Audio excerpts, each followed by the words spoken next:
Chhatrapur stadium परिसर में गंजाम जिलास्तरीय गुरु दिवस पालित होती मुख्य अतिथि भाव मंत्री विभूति जेना जोग देते। शिक्षा ही प्रगतिर चाबिकाठी। जो मैंने आज सफलता हासिल कर पछरे जड़े गुरुंकर आशीर्वाद रही। व्यक्ति चरित्र और निर्माण गठन दिगरे शिक्षकों विशेष भूमिका रही है। एक आदर्श शिक्षित समाज गठन दिगरे गुरुंकर गुरुत्वपूर्ण भूमिका थाए बोली मत प्रकाश पाई अवसर में कार्यक्रम में बहु छात्र छात्री को पुरस्कृत कर जिलार विभिन्न ब्लॉक शिक्षक मानक संबर्धित करा जायतिला। एही अवसर में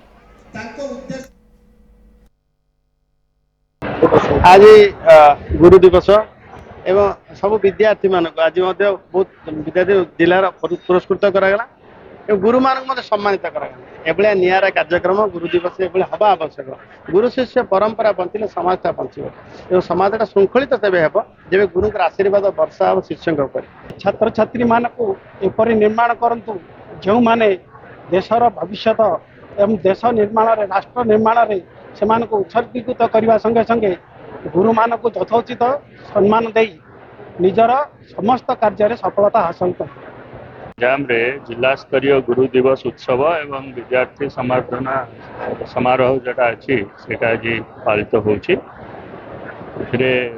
आम जिलार पखापाखि 2600 आमर कैटेगरीज अच्छी जो कि आम 2600 जन पिला आम अवार्ड दौचु।